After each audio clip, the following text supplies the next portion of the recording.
पांच दरियावां दी सोनी धरती पंजाब विच ज़रई इनकलाब लई कायम कीता गया बेहतरीन नहरी निज़ाम किसानां दी फसलां नूं सैराब करने लई जिंदगी दी लकीर समझिया जांदा है। पर अफसोस की गल है कि महकमा नहरां विच बैठे कुछ अफसरां दी नाअहली ने इस निज़ाम नूं शदीद नुकसान पहुंचाया है। किसान पानी की कमी ते परेशान ने, जबकि कागजां विच करोड़ां रुपए के मनसूबे मुकम्मल दिखाए जा रहे हैं। तफसीलात दस्सणगे नुमाइंदा सन न्यूज़ नवीद अहमद भट्ट।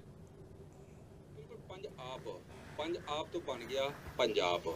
पंजाब के पंज दरिया जिहड़े सन ਉਹਦੇ ਨਾਵਾਂ ਤੋਂ ਇਸ ਵਕਤ ਪੰਜਾਬ ਦਾ ਨਾਂ ਸੀ। ਇਹ ਪੰਜਾਬ ਹੈ। ਇਹ ਪੰਜਾਬ ਵਿੱਚ ਜ਼ਰੀ ਇਨਕਲਾਬ ਲਿਆਉਣ ਵਾਸਤੇ ਅੰਗਰੇਜ਼ ਨੇ ਇਸ ਦਰਿਆਵਾਂ ਤੋਂ ਬੜੇ ਹੀ ਫਾਇਦੇ ਚੁੱਕੇ। ਬਿਹਤਰੀਨ ਜ਼ਰੀ ਨਿਜ਼ਾਮ ਨੂੰ ਬਿਹਤਰ ਬਣਾਉਣ ਵਾਸਤੇ ਬਿਹਤਰੀਨ ਨਹਿਰੀ ਨਿਜ਼ਾਮ ਮੁਤਾਰਫ ਕਰਵਾਇਆ। ਜਿਸ ਜਗ੍ਹਾ ਤੇ ਮੈਂ ਖੜਾ ਹਾਂ ਇਹ ਜਿਹੜੀ ਰਾਜਪਾ ਹੈ ਇਹ ਫਤਿਹपुर ਰਾਜਪਾ ਨੂੰ ਕਿਹਾ ਜਾਂਦਾ ਹੈ। ਇਸ ਇਲਾਕੇ ਨੂੰ ਫਾਰਮ ਚਾਕਾਂ ਵਾਲੀ और तोड़ कोलो तक कोटपना और मुख्तलिफ इलाकों तो होंदी हुई ये कोलो तक ये इलाके नूं सैराब करने वास्ते ये राजपा कलीदी किरदार अदा करता सी। इस राजपा के पानी वास्ते किसान जिहड़े मामले भी देते सन और बड़ा एक मोगा सिस्टम बड़ा बेहतरीन निज़ाम सी।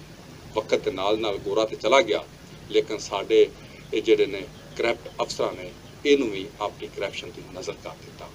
इस टाइम ये जिहड़ी है ਜਿਹੜੇ ਨਾ ਤੇ ਇਸ ਰਾਜਪਾਤ ਉੱਤੇ ਕੋਈ ਦਰਖਤ ਨਜ਼ਰ ਆ ਰਿਹਾ ਹੈ। ਦਰਖਤ ਦਿਨ ਬ ਦਿਨ ਕਟਾਈ ਕੀਤੇ ਜਾ ਰਹੇ ਨੇ।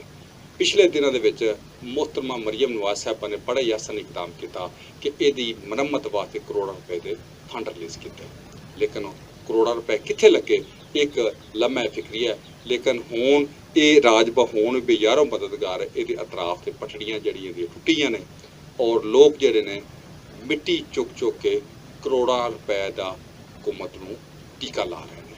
ਨਾ ਕੋਈ ਅਫਸਰ ਜ਼ਿੰਮੇਵਾਰੀ ਲੈਣ ਨੂੰ ਤਿਆਰ ਹੈ ਤੇ ਨਾ ਹੀ ਕੋਈ ਨਿਚਲਾ ਅਮਲਾ ਜਿਹੜਾ ਆਪਣੇ ਜ਼ਿੰਮੇਵਾਰੀ ਦਾ ਅਹਿਸਾਸ ਕਰ ਰਿਹਾ। ਹੁਣ ਵੇਖਣਾ ਹੈ ਕਿ ਇਸ ਤਰ੍ਹਾਂ ਦੀ ਬਹਿਤੀ ਗੰਗਾ ਦੇ ਵਿੱਚ ਕਿਹੜਾ ਹੱਥ ਧੋ ਰਿਹਾ ਤੇ ਕਿਹੜਾ ਆਪਣੇ ਜ਼ਿੰਮੇਵਾਰੀ ਦਾ ਅਹਿਸਾਸ ਕਰਦਾ ਹੈ। ਇਹ ਕਬਲ ਵਕਤ ਹੈ। ਬਹਰਹਾਲ ਇਹ ਹਕੀਕਤ ਹੈ ਕਿ ਇਸ ਟਾਈਮ ਇਹ ਰਾਜਪਾ ਜਿਹੜੀ ਹੈ ਬੇਯਾਰੋ ਮਦਦਗਾਰ ਕਿਸੇ ਮੁਸੀਬਤ ਦਾ इंतजार कर रहे हैं। जी नवीद भट्ट बहुत शुक्रिया अपडेट करने लिए।